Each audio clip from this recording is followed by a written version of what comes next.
수요일에 사무엘에 대한 이야기 하다가 마무리 다 못하고 끝맺었습니다. 특별히 성경에는 3대 부흥회가 나오는데 그 중에 하나의 부흥회가 사무엘 시대의 미스바 부흥회였다고 하는 건 말씀을 드렸습니다. 미스바에 백성들을 다 모이라고. 그러니까 사사시대에 하나님도 없이 그냥 자기들 멋대로 살던 이 백성들을 미스바가 이제 한 민족의 지도자가 되었고 사무엘이 한 민족의 지도자가 되었고 미스바에 전부 다 모여서 부흥성에 말씀 집회를 하게 되었던 것이죠. 성경에 등장하는 최초의 말씀 성회라고 보셔도 틀림이 없는 것입니다. 그렇게 미스바 지역의 백성들이 모였다 했더니 늘 이스라엘을 괴롭히던 블레셋 족속이 저쪽에 모였구나 해서 치고 올라왔는데 하나님께서 블레셋을 이길 수 있도록 해 주셔서 그곳에 돌을 하나 쌓았는데 이게 바로 에베네셀, 돕는 돌이라고 하는 의미의 에베네셀이었다고 하는 것 여러분들에게 말씀을 드렸습니다. 그리고 나서 이제 두 번째 부흥회 보도록 하겠습니다. 두 번째 부흥회는 느헤미야서에 나오는데 느헤미야를 읽기 위해서는 그 앞에 배경을 좀 먼저 말씀을 드려야 될 것 같아요. 요즘 새벽마다 예레미야를 읽고 있습니다. 예레미야가 예언자이던 시대에 남유다가 망했죠. 그런데 예레미야를 통하여서 하나님께서 들려주신 나라가 망하는 절망스러운 가운데에도 희망의 메시지 하나 주셨는데 그게 뭐냐면 70년이 지나면 나라가 회복될 것이다 라고 하는 거였습니다. 그런데 예레미야의 예언처럼 70년 후에 바벨론이 멸망당하고 페르시아 제국이 들어서면서 남유다, 유대인들은 전부 다 고향으로 돌아가라 이렇게 한 것입니다. 그때 고향으로 돌아올 때 그 유대인들을 이끌었었던 지도자가운데 한 명이 느헤미야였습니다. 느헤미야가 고향 땅에 돌아와 봤는데 백성들을 데리고 와 봤는데 70년에 왔으니까 이게 할아버지 세대들이 있었던 그 땅에 손자들이 지금 온 거예요. 와 보니까 뭐 다들 척박해져 있고 내 땅이라고 주장할 수 있는 것 하나도 없고 가진 것도 없고 참 힘들고 어려운 시점이었습니다. 그럼에도 불구하고 느헤미야를 중심으로 해서 예루살렘 성벽을 쌓아 올립니다. 성벽을 쌓아 올립니다. 다시는 외국의 침략에 의해서 나라가 무너져서는 안 되겠다 하는 생각이 들었죠. 그래서 없는 돈 다 긁어 모아가지고 성벽을 이렇게 쌓아 올립니다. 그리고 우리들의 군사력은 얼마나 되는지 사내들의 숫자를 한번 헤아리고 그리고 군사력을 점검하기 위해서 우리가 보유하고 있는 짐승들, 특별히 싸움에 나갈 수 있는 말들도 점검하고 다 그렇게 합니다. 그리고 싸움은 그냥 되는 게 아니라 군비가 있어야 되니까 우리가 가지고 있는 돈은 얼마나 되는가 한번 살펴보자 다 하죠. 그러니까 성벽도 쌓아 올렸고 그리고 군사력도 점검을 했고 군비도 얼마나 있는가 한번 다 모아 보았습니다. 그리고 나서 백성들을 성문 앞 광장에 모이도록 합니다. 느헤미야 8장 1절에 보면 이렇게 되어 있습니다. 이스라엘 자손이 자기들의 성읍에 거주하였더니 7째 달에 이르러 모든 백성이 일제히 수문 앞 광장에 모여 학사 에스라에게 여호와께서 이스라엘에게 명령하신 모세 율법책을 가져오기를 청하매 에스라는 종교적인 지도자이니까 에스라와 느헤미야는 같은 시대 사람이에요. 느헤미야는 정치적인 지도자, 에스라는 종교적인 지도자. 에스라 앞에 지금 말씀 공부를 하기 위해서 전부 다 모였다는 이야기인 것입니다. 그런데 그렇게 모여서 하는 이야기가 뭐냐면 9절에 보니까 이렇게 되어 있습니다. 백성이 율법의 말씀을 듣고 다 우는지라. 하나님의 말씀을 듣고 그 앞에서 펑펑펑펑 눈물을 쏟으면서 울었다고 나와 있습니다. 우리가 그동안 말씀을 잊고 살았구나. 우리가 그동안 어떻게 살았단 말인가. 특별히 포로 생활하면서 남의 종로로 다면서 이게 제대로 살지 못했구나. 말씀을 잊고 났더니 우리가 정말 잘못 살았구나. 그리고 70년 전에 나라가 왜 망했는가? 이 말씀이 없어서 망했구나. 이것을 이제 깨닫게 된 거죠. 그 부흥회를 통해서 아주 백성들이 뒤집어지는 역사가 나타납니다. 우는지라. 총독 느헤미야와 정치적인 지도자라고 말씀드렸죠. 느헤미야와 제사장 겸 학사 에스라, 종교적인 지도자라고 말씀드렸죠. 에스라와 백성을 가르치는 레위 사람들이 모든 백성에게 이르기를 오늘은 너희 하나님 여호와의 성일이니 슬퍼하지 말며 울지 말라 하고 10절에 느헤미야가 또 그들에게 이르기를 저는 느헤미야 전체 중에서 8장 10절을 가장 좋아합니다. 느헤미야가 또 그들에게 이르기를 너희는 가서 살진 것을 먹고 단 것을 마시되 준비하지 못한 자에게는 나누어 주면서 함께 먹어라 한 다음에 이날은 우리 주의 성일이니 근심하지 말라. 그 뒤에 여호와로 인하여 기뻐하는 것이 너희의 힘이니라. 저는 이 말씀이 왜 그러냐면 이렇게 얘기를 해야 돼요. 세상적으로는 성벽도 완벽하게 재건을 했고 군사력도 점검을 했고 돈도 이렇게 많이 모았으니 이제는 걱정하지 말아라. 우리가 어느 나라가 쳐들어와도 이제는 완벽하게 방비할 수 있는, 막을 수 있는 군사력을 가지고 있으니 이게 우리 힘이다. 이제는 이래야 맞는데 군사력을 다 점검한 이후에 뭐가 힘이라고 그랬습니까? 여호와를 기뻐하는 것이 우리의 힘이니라. 다 갖추고 있다 하더라도 여호와 하나님이 함께 하시지 않으면 이건 무너질 수밖에 없다는 것을 70년 전에 나라가 무너질 때 성벽이 없어서 무너진 게 아니에요. 70년 전에 나라가 무너질 때 돈이 없어서 무너진 것도 아닙니다. 70년 전에 나라가 무너질 때 군사가 없어서 무너진 거 아닙니다. 70년 전에 나라가 무너질 때 뭐가 없어서 무너졌다? 말씀. 하나님의 말씀을 잃어버리고 무너졌기 때문에 지금 말씀 회복운동, 부흥운동이 새롭게 전개되는 장면이 느헤미야에 나오고 있다라고 하는 것입니다. 따라 하실까요? 여호와를 기뻐하는 것이 우리의 힘이니라. 아멘. 야, 그렇게 사시면 세상 모든 거 다 갖췄다 하더라도 하나님, 이 신앙 잃어버리면 다 잃어버리는 것입니다. 그것을 철저하게 깨달은 이민족이 느헤미야 시대에 영적 부흥 운동을 이렇게 전개한다. 이게 바로 두 번째 부흥에 성경에 등장하는. 세 번째 부흥에는 잘 아시죠? 사도행전 2장 1절부터 4절까지 나와 있는 내용인데요. 말씀 한번 보실까요? 워낙 잘 아는 이야기입니다만 오순절 날이 이미 이름이에. 오순절이라고 그러면 순이라고 하는 말은 10이잖아요. 10. 이게 사순하면 40일, 오순하면 50일 이런 말인 거예요. 언제부터 50일인가? 6월절로부터 50일. 예수님이 부활하셨을 때로부터 50일 이런 의미입니다. 오순절 날이 이미 이름에 그들이 다 같이 한 곳에 모였더니 호련히 하늘로부터 급하고 강한 바람 같은 소리가 있어 그들이 앉은 온 집에 가득하며 마치 불의 혀처럼 갈라지는 것들이 그들에게 보여 각 사람 위에 하나씩 임하여 있더니 그들이 다 성령의 충만함을 받고 성령이 말하게 하심을 따라 다른 언어들로 말하기를 시작하니 오순절 마가다락방에 성령이 임한 부흥 집회가 대대적으로 열렸고 이거 이후에 교회가 탄생하게 되었다고 하는 것입니다. 대단한 기독교 역사의 획기적인 날이 저 날인 것이죠. 아무튼 일대 부흥에는 사무엘 시대에 하나님도 모른 채 제멋대로 살던 백성들이 이제 하나님을 회복하는 게 사무엘의 미스바 부흥회였다고 하는 거. 이게 첫 번째 부흥회. 두 번째 부흥회는 나라를 빼앗겼다가 나라는 되찾았는데 성벽도 재건했는데 군사력도 점검했는데 이 민족이 하나님 없으면 또 망한다. 하나님 없으면 또 망한다 하면서 두 번째 부흥회를 일으켰는데 예루살렘 성문 앞에서 그 부흥회를 일으켰다라고 하는 것. 세 번째 부흥회는 마가의 다락방에서 교회가 탄생하는, 이제 교회가 탄생하는 그런 부흥회였다고 하는 것. 세 가지 기억하시면서 어디 나가서 이제 아는 체 하셔도 되는 거예요. 성경에 등장하는 세 가지 부흥회가 뭔지 알아? 하면서 조곤조곤 이야기를 좀 하시면 자, 이제 그런 다음에 사무엘 시대에 놀라운 획기적인 변화가 하나 있었습니다. 왕이 출현한다라고 하는 거예요. 사실 이스라엘 백성들은 사사 시대에 사사를 중심으로 해서 통치했죠. 사사를 중심으로 해서 통치했다고 하는 것은 하나님 이외에 왕은 없다. 오직 하나님만 왕으로 섬기겠다. 이런 주장을 펼쳤던 것인데 이게 왕이 이스라엘에도 탄생하게 됩니다. 어떤 배경에 탄생하게 되는가 보시겠습니다. 주변국들이 워낙 위협을 가하죠. 제가 이제 이스라엘의 지도를 워낙 자주 그려드렸으니까 이제는 아실 텐데 갈릴리 바다, 요단강, 사해 바다입니다. 네, 제가 거기도 써놨습니다. 이 요단강 동쪽으로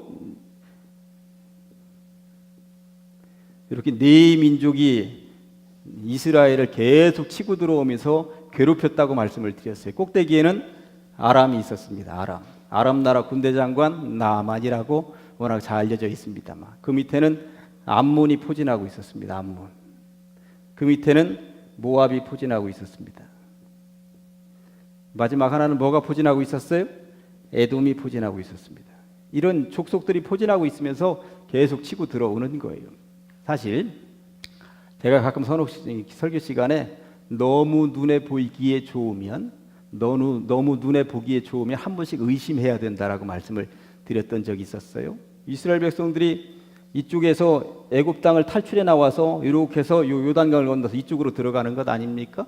근데 이쪽 광야에 머물고 있을 때 이쪽 지역보다는 이쪽 지역이 더 땅이 기름지고 목초지가 많고 그러니까 세 개의 지파가 이쪽 땅에 머물러 있어요.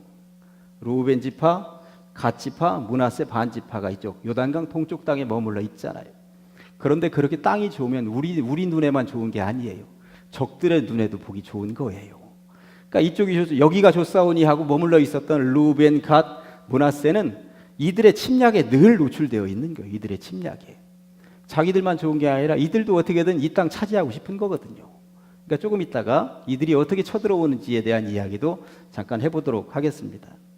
남쪽에는 누가 있다고 그랬어요? 아말렉이 있다고 그랬습니다. 아말렉. 그 다음에 요 해변가에는 블레셋이 있다고 말씀을 드렸어요. 그러니까 이스라엘이라고 하는 이 지역은 뭐 사방팔방 적들로 둘러싸여 있어서 하나님이 지켜주시지 않으면 도대체 단 1년도 이겨낼 가능성이 없는 민족이었어요. 이 민족이 이 생명을 유지하면서 여기까지 왔다고 하는 것은 이 기적 같은 일입니다. 이게 늘 침략해 들어오는 거거든요.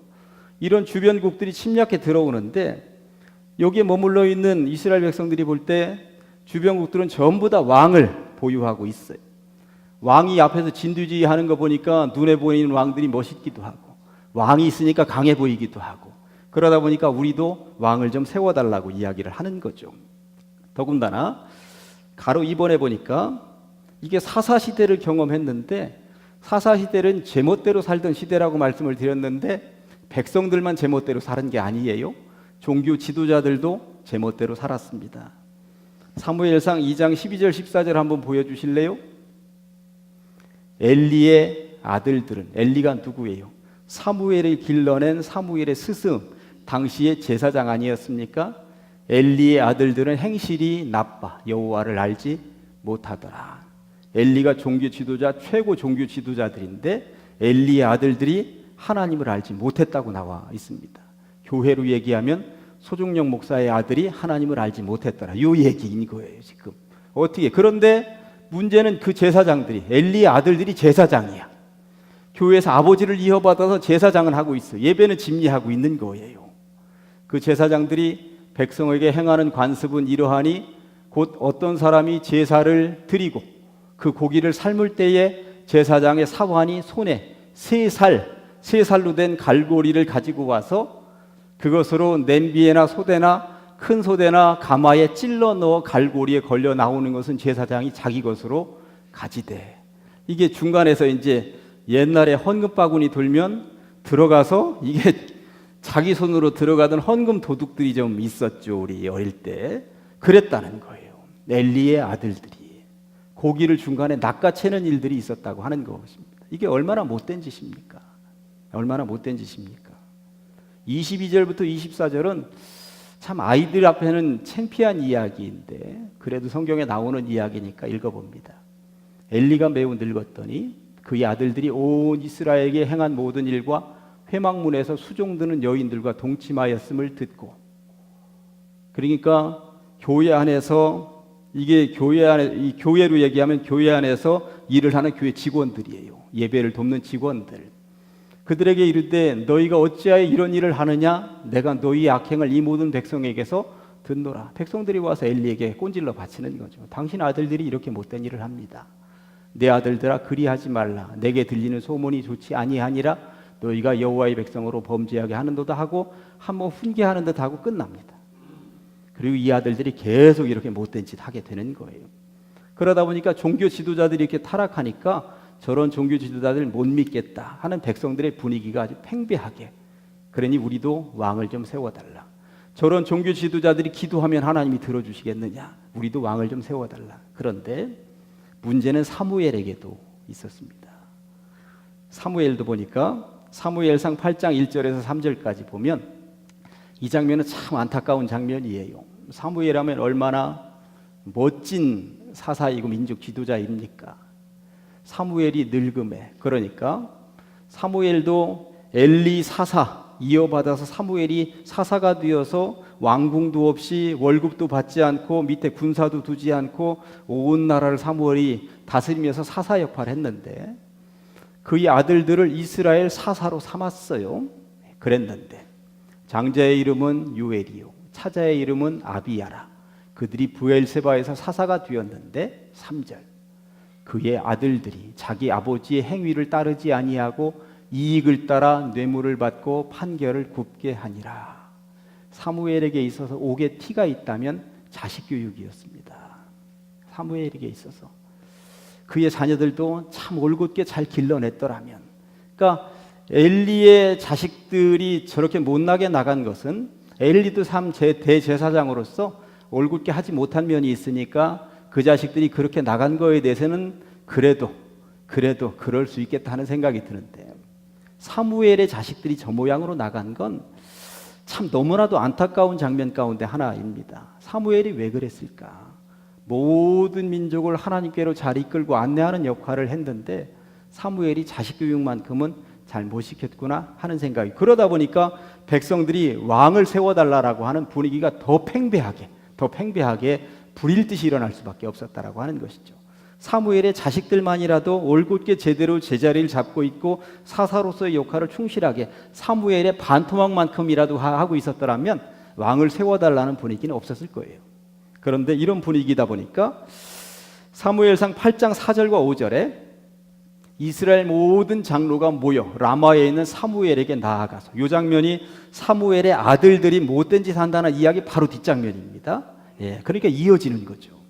그에게 이르되 보소서, 당신은 늙고 당신의 아들들은 당신의 행위를 따르지 아니하니 모든 나라와 같이, 그러니까 다른 모든 나라와 같이 우리에게 왕을 세워 우리를 다스리게 하소서 하면서 나이 늙은 사무엘에게 전부 다 들고 일어났다는 것입니다. 모든 백성들의 지도자들이.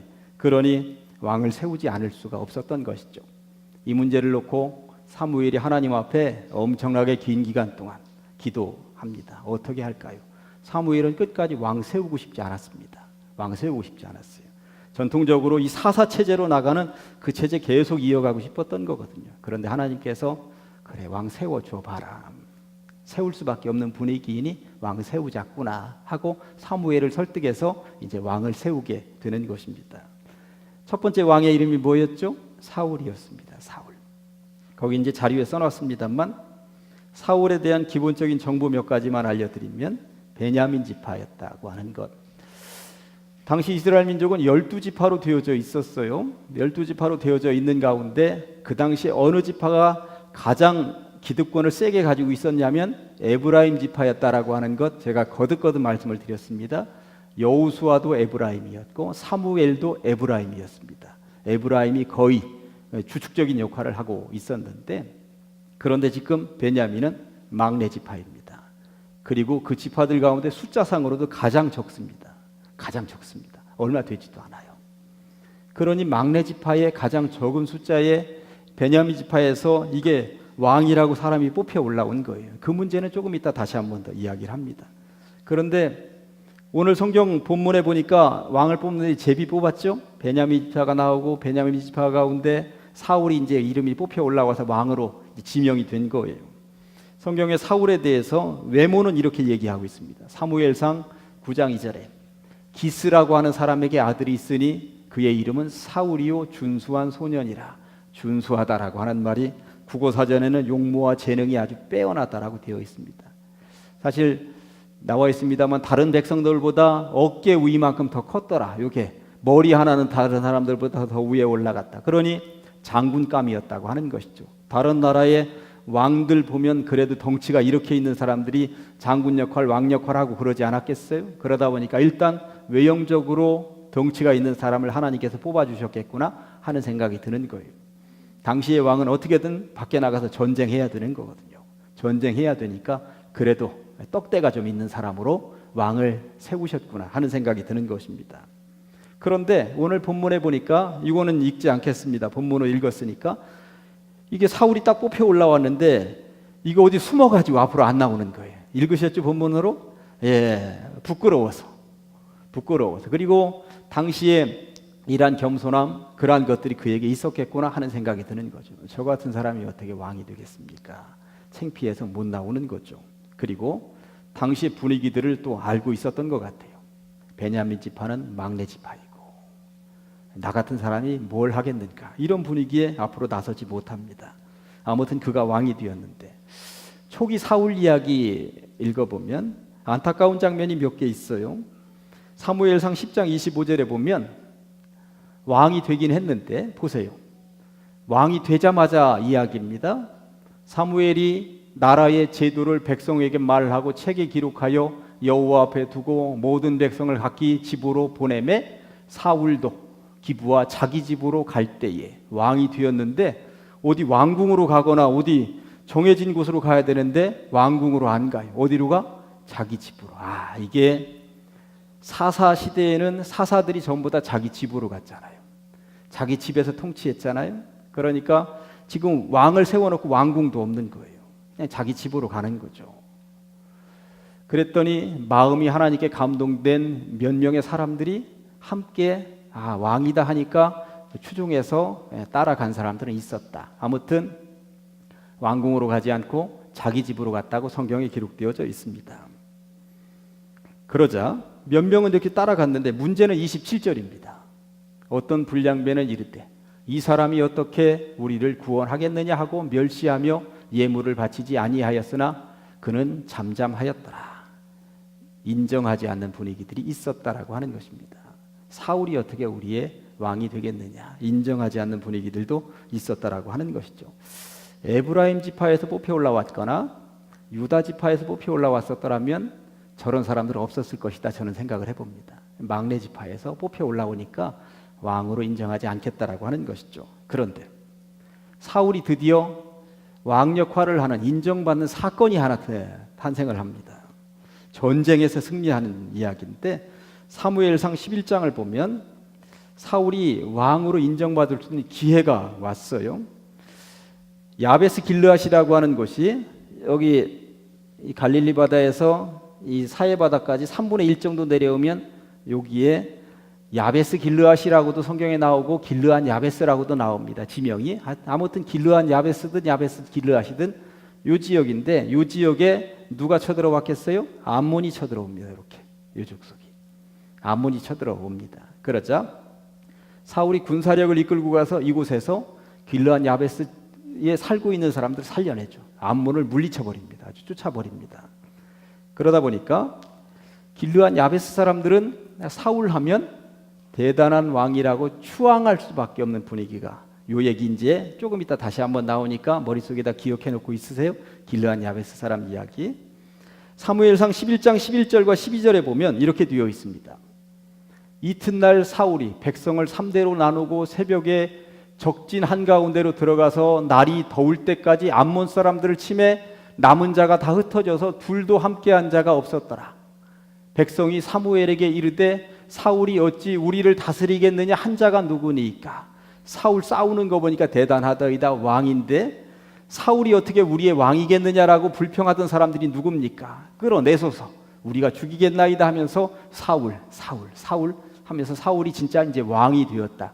그러면서 조금 더 뒤로 가면 오늘 본문에는 읽지 않습니다만 15절에 가면 진짜 사울을 이제 백성들이 왕으로 추대해서 왕 즉위식을, 취임식을 하는 장면이 나옵니다. 그러니까 그동안에는 왕으로 하나님이 뽑았는데도 불구하고 백성들 전체가 왕으로 이렇게 취임식도 안 해주고 왕궁도 없고 초라하게 집에 돌아가서 꿍 하고 있는데, 이 암몬 족속이 쳐들어오니까 이들 구원해 주니까 이 다른데 하는 분위기가 형성이 되었고, 그리고 사람들이 드디어 왕 취임식을 여기서 이제 해주게 되었다라고 하는 이야기인 것입니다.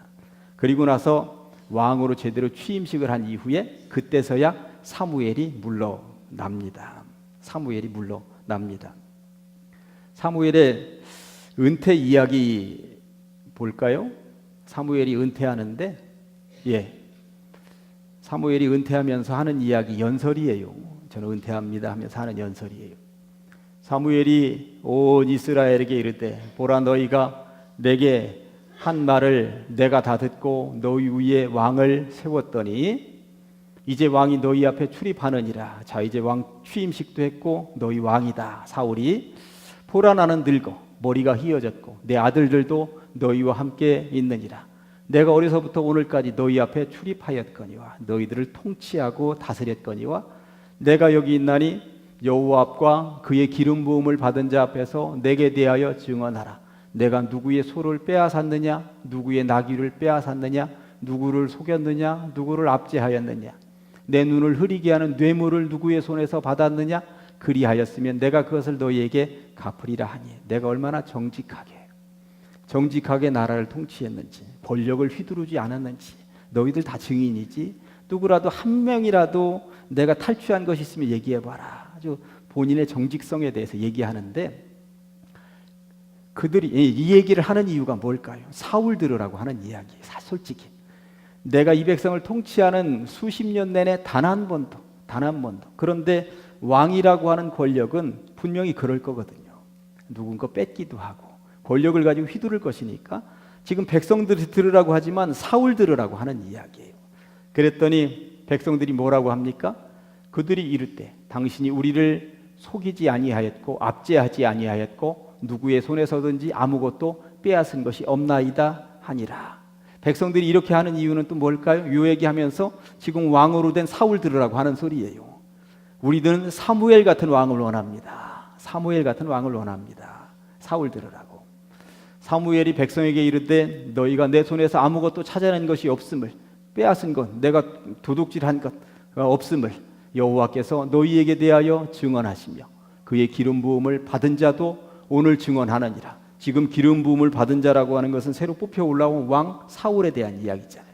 그 사람도 증언하느니라 하니 그들이 이르되 그가 증언하시니이다 하니라 하면서 지금 사울의 취임식과 그리고 사무엘의 퇴임식을 함께 진행하는 장면입니다.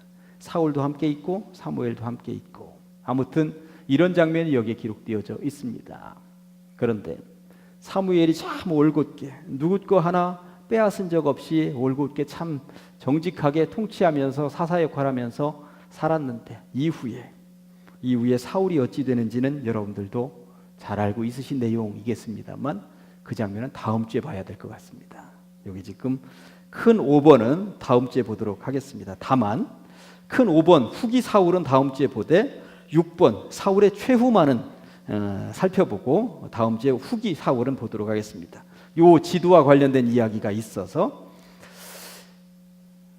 사울의 거의 마지막 즈음에 이쪽에 있었던 블레셋 군사들이 치고 올라옵니다. 전체 땅을 먹겠다고 치고 올라옵니다. 그때 치고 올라올 때 여기가 이제 사울이 전쟁하다가 죽는 길보아 산이거든요. 길보아라고 하는 산입니다. 여기서 이 블레셋 군사들을 맞닥뜨려서 사울이 자기 군사들하고 싸우고 있었어요. 그러다가 너무 드세게 밀고 올라오니까 여기서 사울하고 아들들이 다 죽습니다. 아들들 죽고 사울은 이게 전쟁에서 지게 생겼구나 하니까 적들에 의해서 내가 죽어나가는 것은 참 부끄럽다. 적들에 의해서 내 목이 잘리는 건 부끄럽다. 그러더니 스스로 자결을 선택하죠.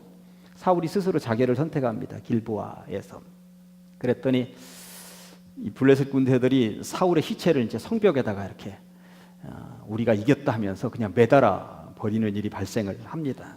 이때 이 소식을 들은 사람들이 있었습니다.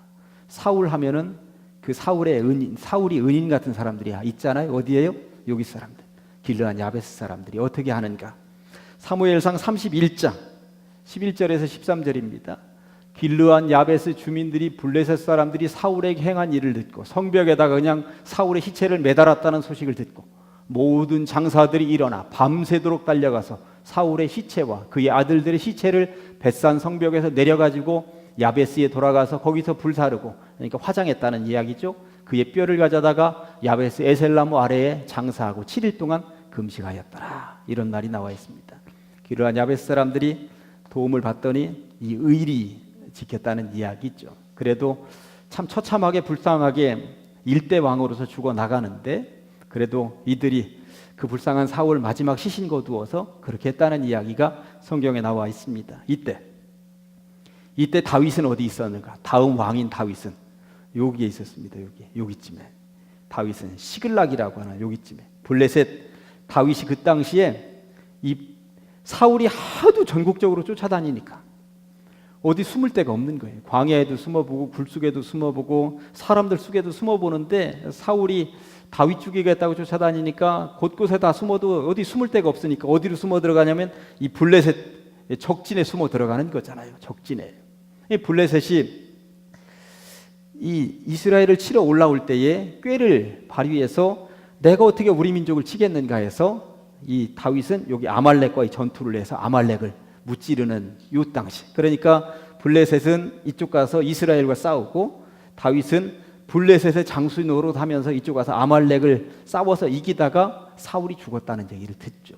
그리고 나서 나중에 이렇게 올라가는데 다윗 이야기할 때 그 구체적인 장면은 더 살펴보도록 그렇게 하겠습니다. 아무튼 다음 후기 사울 이야기와 더불어서 다윗이 왕이 되는 이야기 다음 주에 말씀드리도록 하겠습니다. 오늘의 말씀은 사무엘상 15장 35절인데 사울을 왕으로 삼은 것 이게 후회하시는 장면입니다. 이게 다음 주에 후기 사울 이야기 보면서 살펴봐야 되는 이야기이긴 합니다만 그래도 이론 전체를 우리가 밟아서는 아니 되겠다 하는 생각 때문에 오늘의 말씀 사무엘상 15장 35절 두 번 하십니다. 시작. 사무엘이 죽는 날까지 사울을 다시 가서 보지 아니하였으니 이는 그가 사울을 위하여 슬퍼함이었고 여호와께서는 사울을 이스라엘 왕으로 삼으신 것을 후회하셨더라. 사무엘이 죽는 날까지 사울을 다시 가서 보지 아니하였으니 이는 그가 사울을 위하여 슬퍼함이었고 여호와께서는 사울을 이스라엘 왕으로 삼으신 것을 후회하셨더라. 아멘. 보면서 하나님이 후회하시는 인생 살아서는 안 되는데 처음과 끝이 똑같은 인생을 살아야 되는데 그런 생각하면서 이 말씀을 가지고 왔습니다. 기도하십니다. 하나님의 은혜 감사합니다. 이 밤에 성경 맥잡기를 통하여서 사울을 중심으로 살펴보게 하시니 감사합니다. 준수하게 겸손하게 출발한 인생이었겠습니다만 이제 망가져서 말기에는 참 하나님을 거역하고 하나님께서 그를 왕 삼으신 것을 후회할 정도의 인물이 되어갔었던 장면들이겠습니다만 우리는 처음과 끝이 변함없는 삶을 살게 하여 주시옵소서. 하나님을 후회하게 하지 않는 삶을 살게 하여 주시옵소서. 올곧게 좌로나 우로나 치우치지 않고 걸어가는 백성들이 될 수 있도록 주님이 이끌어 주시옵소서. 예수님의 이름으로 기도합니다. 아멘.